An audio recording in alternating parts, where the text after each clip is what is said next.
MATLAB tout d'abord. Cet outil tient son nom de Matrix Laboratory parce qu'il permet de manipuler directement des matrices, des vecteurs bien entendu, mais aussi des tableaux de dimensions quelconques, des tableaux à 3 dimensions, 4 dimensions, etc., avec des fonctions dites vectorisées, c'est-à-dire sans avoir besoin de programmer des boucles, un petit peu comme le permet NumPy sous Python. C'est un logiciel commercial développé par la société MathWorks qui se compose d'un noyau de base avec un langage de programmation propre et des possibilités de visualisation très avancées. En outre, un mécanisme dit de toolbox permet d'étendre les fonctionnalités de MATLAB dans de très nombreux domaines. En un mot, MATLAB est un logiciel de calcul numérique, scientifique, visualisation et programmation commercial, très utilisé en milieu scientifique et académique. Mais un inconvénient de MATLAB, en environnement académique notamment, c'est sa licence de base qui coûte cher, quelques milliers de francs, de même que ses toolbox qui sont aussi payantes. Heureusement, il existe une alternative libre à MATLAB qui s'appelle GNU Octave.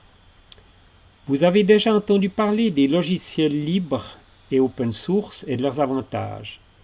Et si ce n'est pas le cas, je vous renvoie à la page web annuaire des principaux logiciels libres que nous maintenons pour les PFL.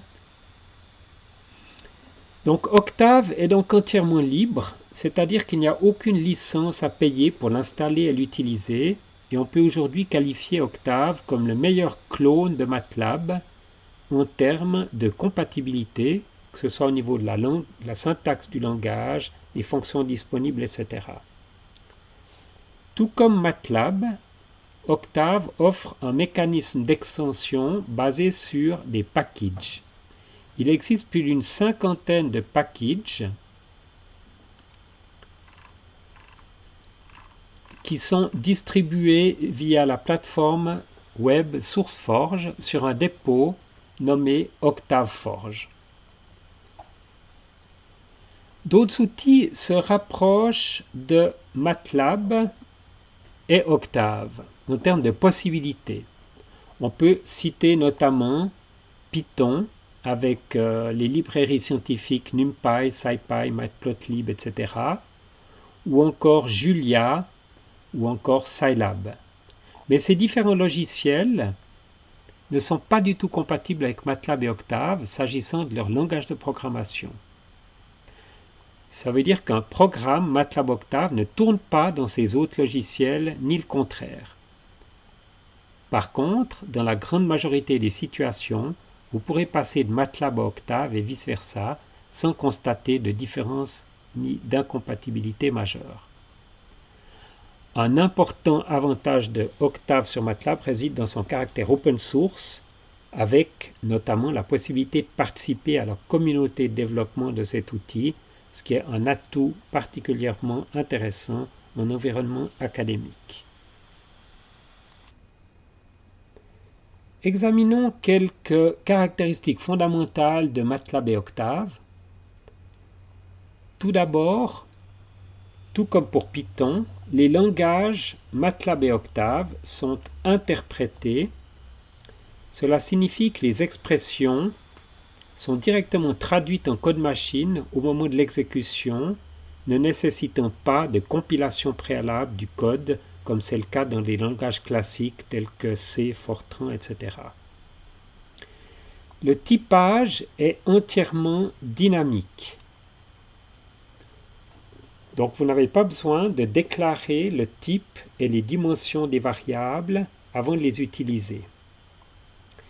MATLAB et Octave sont case sensitive, c'est-à-dire qu'ils distinguent les majuscules des minuscules, que ce soit dans les noms de variables, les fonctions, etc. Donc si vous définissez une variable ABC en minuscule, ça n'a rien à voir avec une variable A majuscule BC. Ce sont deux variables différentes.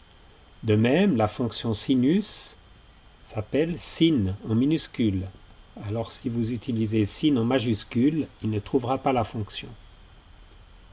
Il faut mentionner encore une très grande différence de MATLAB Octave par rapport à la plupart des autres langages de programmation s'agissant de la numérotation des indices des éléments d'un tableau. Sous MATLAB et Octave, ça débute à 1 comme en Fortran et non pas à 0 comme dans la plupart des autres langages actuels tels que Python, C, Java, etc. Brièvement, quelques différences qui subsistent entre Octave et MATLAB, mais qui s'atténuent au fil du temps. Tout d'abord, on peut dire qu'il existe aujourd'hui davantage de toolbox sous MATLAB que de packages sous Octave. Rappelons que ces toolbox sont payantes, alors que les packages Octave, eux, sont libres. Un avantage de MATLAB en matière de graphique, il est possible d'éditer des graphiques interactivement par double-clic sur les différents éléments d'un graphique, alors que cela doit se faire par programmation sous Octave. Cette brève présentation de MATLAB et Octave étant faite, quelques informations complémentaires sur notre support de cours. Nous sommes en train de naviguer là depuis quelques minutes dans le support de cours sous forme HTML. Il se compose donc de 8 chapitres. C'est pratique à accéder à travers Internet depuis la table des matières, ici à gauche. Mais sachez que ce support de cours est également téléchargeable sous ce lien ici, sous forme d'un seul fichier PDF. Donc une fois téléchargé sur votre machine, cela vous permet d'y accéder de façon déconnectée d'Internet. Mais les deux contenus du support de cours web et du support de cours PDF sont strictement identiques. J'aimerais encore attirer votre attention concernant les conventions de notation utilisées dans ce support de cours.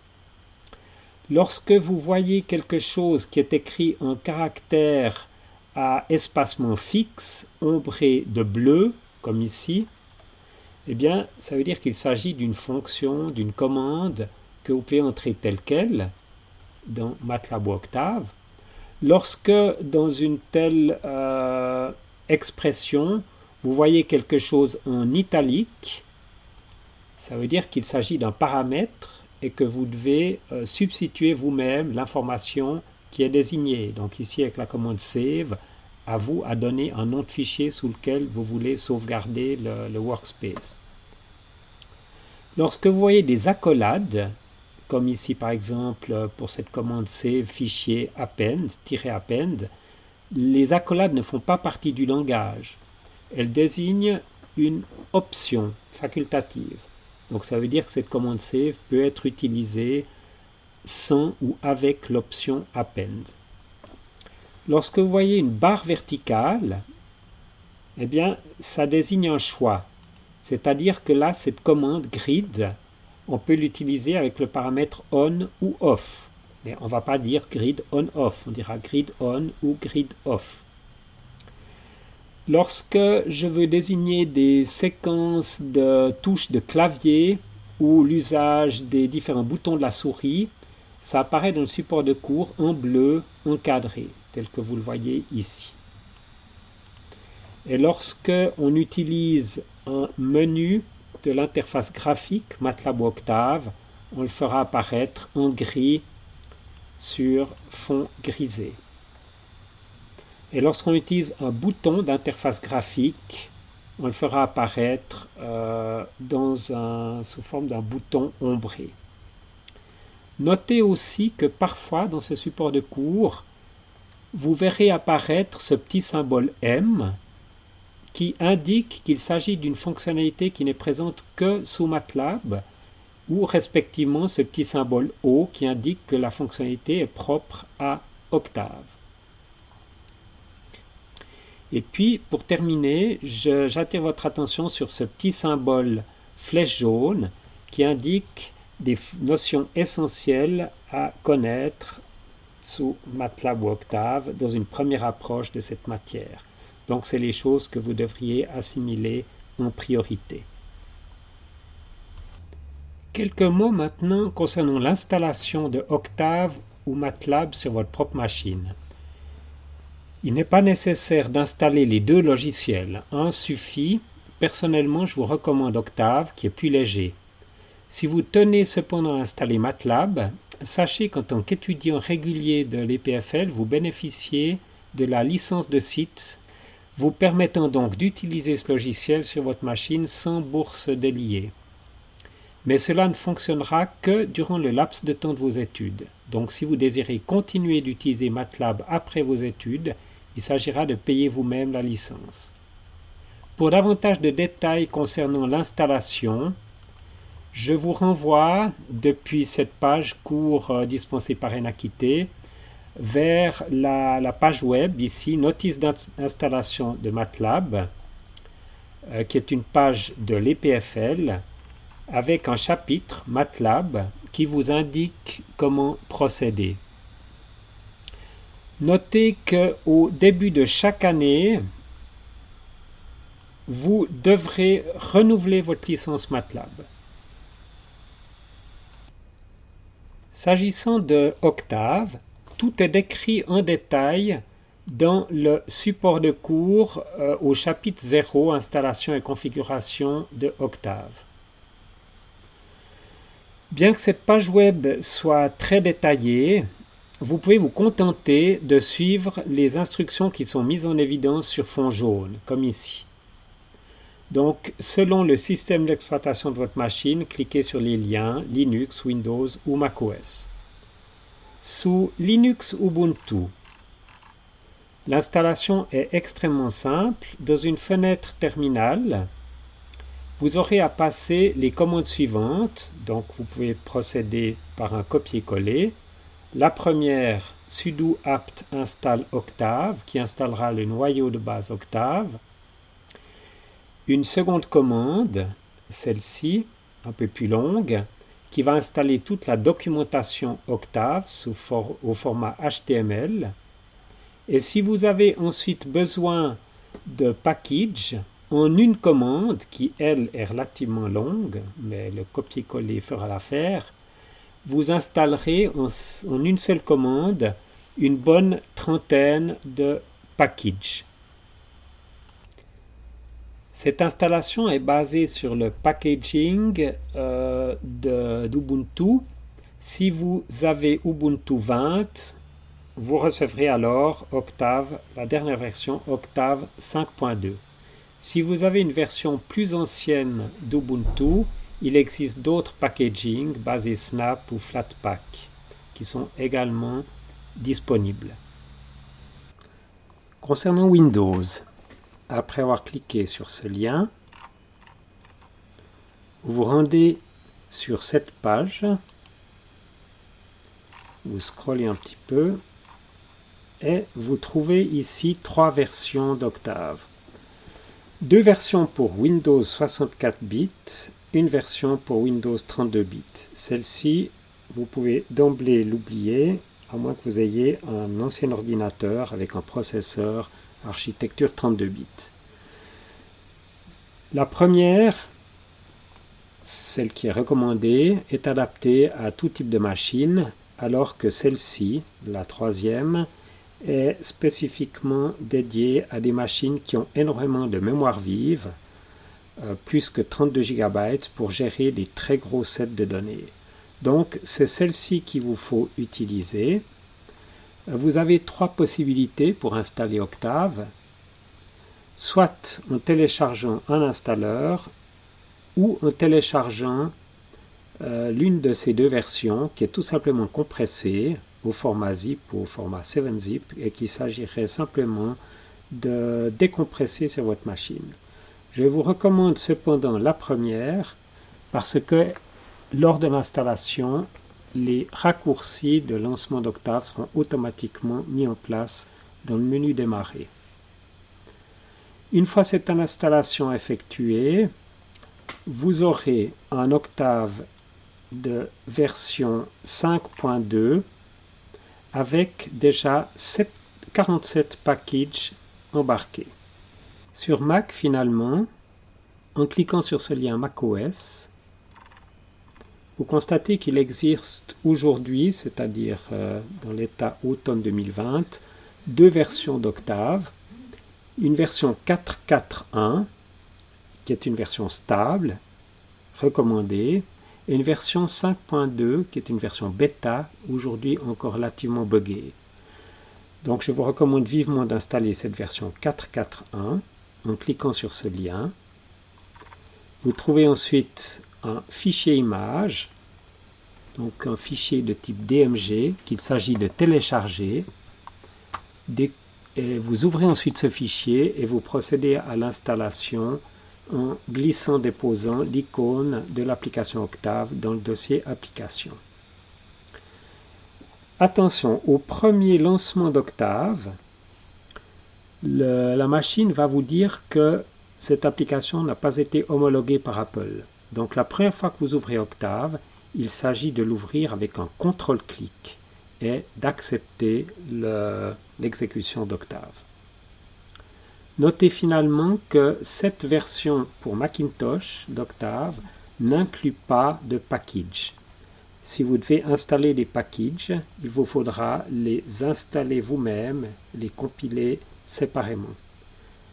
Ce qui nécessite de disposer sur Macintosh de l'environnement de développement Apple Xcode. De façon générale, comment gérer les packages sous Octave? Vous avez un chapitre dans le support de cours, chapitre 1.8, qui présente les différentes commandes qui sont disponibles. On va passer en revue les commandes les plus intéressantes. Tout d'abord, la commande pkg list. Cette commande va vous afficher tous les packages qui sont présentement disponibles dans votre installation d'Octave. Avec la commande pkg list et vous rajoutez l'option -forge, vous voyez la liste de tous les packages qui sont disponibles sur le dépôt SourceForge. Donc on voit qu'il y en a davantage, ça veut dire qu'il y a un certain nombre de packages qui ne sont pas installés sur ma machine et que je pourrais installer à partir de ce dépôt OctaveForge sur SourceForge. Comment installer un package à partir de SourceForge? Avec la commande pkg install -forge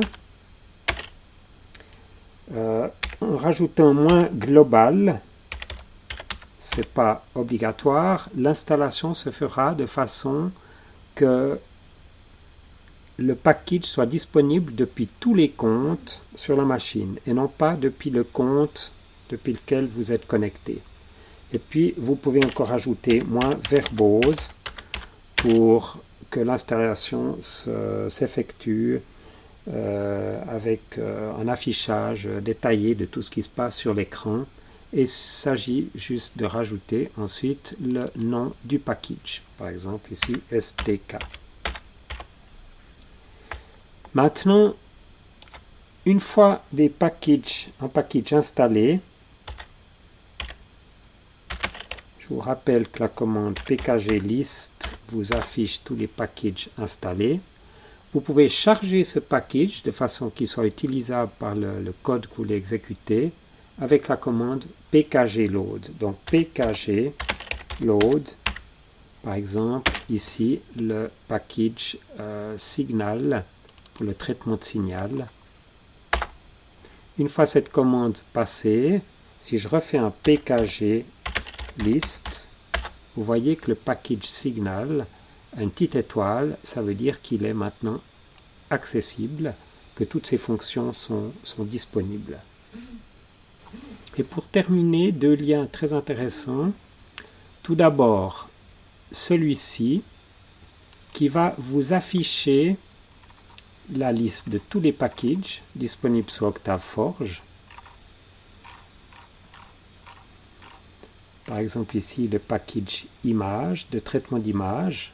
En cliquant sur détails, vous affichez quelques détails sur ce package de traitement d'image et sur function référence apparaît la liste de toutes les fonctions qui sont offertes par ce package. Et puis ce lien-ci, très utile, si vous recherchez une fonction que vous ne savez pas dans quel package elle est implémentée. Prenons par exemple la fonction de découpage d'une image, image crop.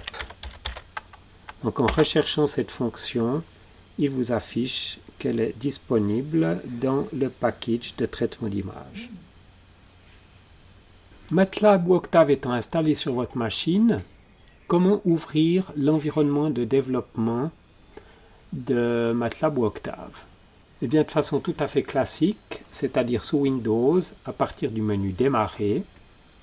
Je vous rends simplement attentif que vous trouverez deux raccourcis, un raccourci Octave GUI qui va lancer Octave avec toute son interface graphique et un raccourci Octave CLI qui ouvre Octave dans un environnement léger qui se limite à une fenêtre de commande. Concernant MATLAB, vous trouverez un seul raccourci. Sous macOS, vous lancerez Octave ou MATLAB de façon classique à partir du Finder sous Applications. Et sous Linux Ubuntu, commencez par cliquer au bas de la barre des lanceurs, frappez Octave au clavier, Octave va démarrer et vous pourrez ensuite ancrer pour une prochaine utilisation le lanceur Octave dans cette barre de lanceur. Pour quitter Octave ou MATLAB, eh bien, il y a plusieurs possibilités. Soit vous allez dans le menu Fichier, vous faites Exit, ou bien vous frappez l'une des commandes Exit ou Quit dans la fenêtre de commande. Octave et MATLAB offrent chacun un environnement de développement intégré complet. On appelle ça en anglais un IDE comme Integrated Development Environment. Je vais me limiter ici à présenter l'IDE de Octave, celui de MATLAB étant très similaire. Cet IDE se compose de plusieurs fenêtres. Commençons par la fenêtre de commande. Je vous rappelle que Octave et MATLAB sont des langages interprétés. Vous pouvez donc, dans cette fenêtre, saisir directement une expression. Prenons par exemple 10 fois pi. En frappant Enter, cette expression est interprétée et vous voyez directement apparaître le résultat. Si vous faites une faute de frappe, par exemple si j'ai frappé 10 fois LI à la place de 10 fois PI, la variable LI n'étant pas définie, cela aboutit à une erreur. Je peux rappeler la dernière commande ou toutes les commandes précédentes en utilisant les touches du curseur au clavier. Avec flèche en haut, je remonte dans les différentes commandes précédentes. Et puis avec flèche gauche, je peux me déplacer dans l'expression, éditer cette expression avec delete. Je remplace ici par exemple L par un P. Et puis réinterpréter cette expression avec Enter. Une autre caractéristique importante de cette fenêtre de commande, c'est l'autocomplétion. Prenons par exemple le cas de la commande Available Graphics Toolkit sous Octave. C'est une très longue commande, donc ça serait extrêmement laborieux de taper cette commande totalement à la main. Il suffit de taper AV et frapper Tab pour automatiquement compléter cette commande. Donc il n'y a pas une ambiguïté avec une autre commande qui commence par AV. Et je peux ensuite exécuter cette commande avec Enter. L'autocomplétion fonctionne aussi lorsqu'on recherche des fichiers, c'est-à-dire par exemple des fonctions que vous avez développées qui sont dans le répertoire courant. Rapidement, quelles sont les possibilités d'aide en ligne qui sont offertes par cette fenêtre de commande? Prenons le cas de la fonction tangente. Si vous savez que cette fonction s'appelle TAN, vous pouvez frapper Help, TAN, et vous voyez apparaître l'aide en ligne sur la fonction tangente qui vous indique par exemple que l'angle doit être donné en radians. Vous pouvez aussi frapper Doc TAN. Dans ce cas, vous passez dans une autre fenêtre, une fenêtre de documentation, où apparaissent toutes les fonctions dont le nom contient la chaîne de caractères TAN. Si vous recherchez la fonction arctangente, mais vous ne savez pas exactement quelle est sa syntaxe, vous pouvez frapper par exemple look for tangent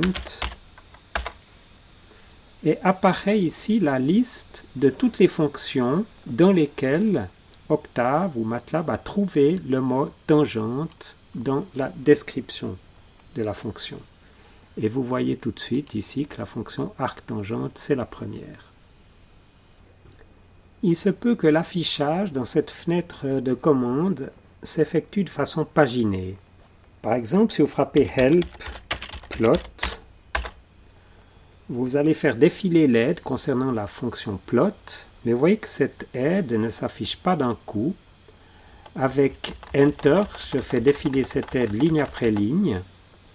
Avec F, je la fais défiler page après page. Avec B, je reviens en arrière d'une page. Je peux aussi avancer ou reculer avec la touche curseur, flèche en haut, flèche en bas. Et je peux sortir de l'aide avec Q comme Quit. Si ce mode paginé vous dérange, vous pouvez frapper la commande More, Off, et dans ce cas-là, en repassant la commande Help, Plot, l'affichage s'effectue en une fois.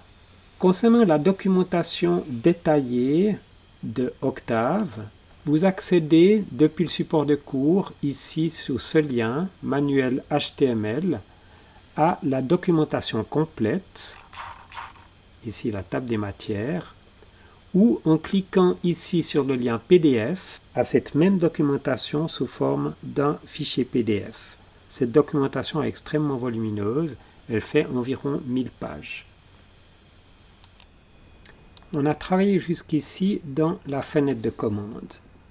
Et pour créer et manipuler des programmes, MATLAB ou Octave, on va utiliser le File Browser, c'est-à-dire cette fenêtre, qui nous montre ici quel est le répertoire courant et quels sont les programmes qui se trouvent dans ce répertoire. On peut changer de répertoire, on peut descendre dans un sous-répertoire, on peut créer un nouveau script, on peut créer un sous-dossier, etc.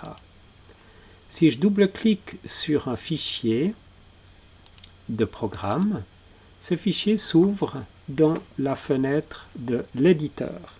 C'est dans cette fenêtre qu'on éditera notre script et qu'on pourra l'exécuter à l'aide des différentes icônes que vous voyez dans cette barre d'outils. Dans la fenêtre Workspace, vous allez voir apparaître toutes les variables de la session courante. Par exemple, si je frappe rayon égale 5, périmètre égale rayon fois 2 fois pi, vous voyez apparaître ces deux variables, rayon, périmètre, avec leur type, double précision, la dimension de ces variables, 1 fois 1, ce sont des scalaires, et la valeur de ces variables. En double-cliquant sur ces variables, elles apparaissent dans le variable editor. On peut aussi faire openvar et le nom de la variable, par exemple périmètre. Donc vous voyez apparaître ces variables ici dans le variable editor. Vous pourriez modifier ces variables. Si par exemple ici je frappe 4, notre variable rayon devient maintenant un tableau. Et vous le voyez ici, rayon est maintenant devenu, en ajoutant un élément ici, une matrice, un tableau de 2 lignes et 2 colonnes. Et pour terminer, la fenêtre Command History, c'est la fenêtre qui vous affiche toutes les commandes précédemment passées. Vous pouvez les relancer en double-cliquant sur une commande. Donc si je frappe à nouveau, si je double-clique ici sur Help Temps, je réexécute la commande Help Tangente. La gestion de ces différentes fenêtres vous appartient complètement. Chacune est dotée ici, par exemple, d'une petite icône qui permet d'ouvrir la fenêtre ou de la replier, la remettre à sa place initiale. Mais vous pouvez aussi déplacer chacune de ces fenêtres pour les placer ailleurs. Si vous êtes perdu, pour revenir au layout par défaut, vous pouvez faire sous Octave, Window, Reset Default Window Layout, et sous MATLAB, dans le bandeau Home, vous trouverez Layout Default. Comme la plupart des logiciels, MATLAB et Octave peuvent être paramétrés selon les désirs de l'utilisateur. Je vais vous montrer quelques réglages intéressants relatifs à Octave, mais vous trouvez des réglages similaires sous MATLAB. Le paramétrage se fait sous Edit Préférences. Vous voyez apparaître alors une fenêtre avec toute une série d'onglets. Dans le premier onglet Général, vous pouvez par exemple changer la langue de l'interface utilisateur et choisir par exemple ici Français. Vous pouvez changer la taille des icônes dans les barres d'outils. Sous Commande, vous agissez sur les réglages relatifs à la fenêtre de commande. Je vous conseille d'activer Set Focus to Command Window when running a command from within another widget, de façon que lorsque vous exécutez un script à partir de la barre d'outils de l'éditeur, le prompt revienne dans la fenêtre de commande. Dans l'onglet Éditeur, je vous conseille d'afficher les lignes, les numéros de ligne, ici sous Show Line Number. Il peut être utile de mettre en évidence la ligne courante avec Highlight Current Line. Je vous conseille d'activer Enable Code Folding, ce qui vous permet, à l'aide de ces petites icônes, de plier, déplier le code relatif à une structure de contrôle. Il peut être utile d'afficher la barre de statut dans l'éditeur. C'est ce que vous voyez ici. Quelle est la ligne courante, quelle est la colonne courante sur laquelle se trouve le curseur. Je vous conseille aussi d'activer Highlight All Occurrences ici, de façon que quand vous sélectionnez par double-clic une variable, toutes les occurrences de cette variable dans le code soient également mises en évidence.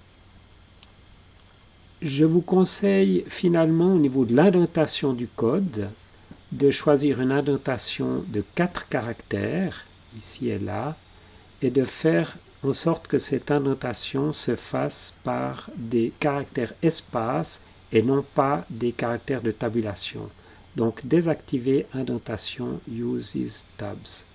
Finalement, il peut être très intéressant d'activer aussi dans l'éditeur l'autocomplétion, Match Keyword within Octave Built-ins et with Octave Function. Un dernier réglage très important, c'est celui du type d'encodage de vos scripts et fonctions. Je vous conseille de choisir l'encodage UTF-8.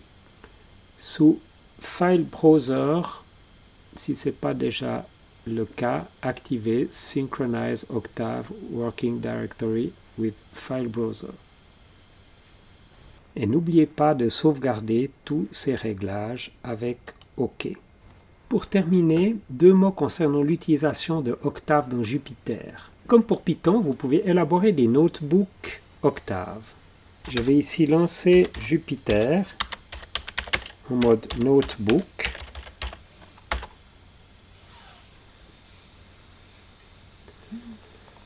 Il suffit de demander la création d'un nouveau notebook avec le kernel Octave et non pas Python, et une nouvelle fenêtre de navigateur s'ouvre dans laquelle je peux passer des expressions Octave.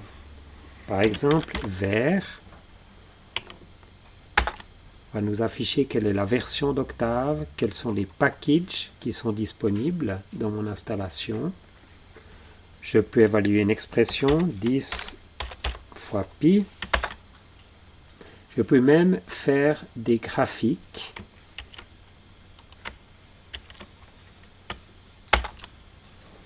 Comme ici, le graphique de la fonction sinus.